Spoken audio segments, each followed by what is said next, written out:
নমস্কাৰ দাদা নমস্কাৰ মই ভালে আছে না বিটিসি আমাৰ চলি আছে বিটিসি ইলেকশনেৰ প্ৰাক মুহূৰ্তত প্লিজ দিয়া খাই কোকৰাঝাৰৰ ডিষ্ট্ৰিক্ট এক্সিকিউটিভ আছে নাই মোৰ ডিষ্ট্ৰিক্ট এক্সিকিউটিভ আছে কোকৰাঝাৰ আজি মানে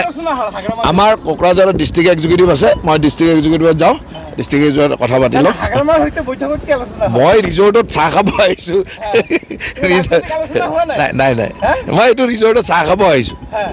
থেংক ইউ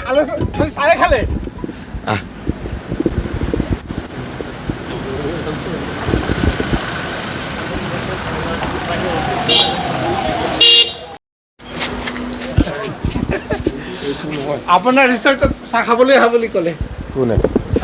জয়ন্ত মল্ল নাই বেলেগ কামত আহিছিল আমাৰ জয়ন্ত মল্ল ডাঙৰীয়াই বেলেগ কামত আহিছিল জাষ্ট মোক খবৰ লৈ পেলাই আপোনাৰ ৰিজৰ্টত সোমাই যাম বুলি কৈছে একো বেলেগ একো নাই আৰু আমাৰ ডি চি আহিছে এছ পি আহিছে একেলগে আহিছে ইহঁতে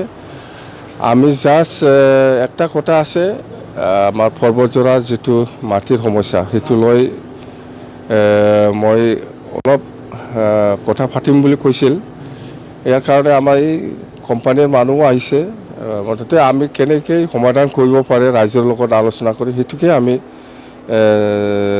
পৰামৰ্শ লৈছোঁ জয়ন্তদা পৰা বা ডি চি এছ পিৰ পৰা আমি সেইটোৱে পৰামৰ্শ লৈছোঁ যে আপোনালোকে কি পজিশ্যনত কেনেকুৱা আছে এইবিলাক মই সোধাসুধি কৰিছোঁ তো ৰাজনীতি নাই ৰাজনীতি কৰা নাই সেই পৰ্বতজোৰাৰ মাটিৰ সমস্যাটো লৈ কিছু আলোচনা কৰিছে নকৰা নহয় কিন্তু ইহঁতে বেলেগ থ্ৰুত আহিছিল মুঠতে মোক গম পাই ৰিজৰ্টত সোমাই যাম বুলি কোৱাৰ কাৰণে মই আহিছোঁ বেলেগ একো নাই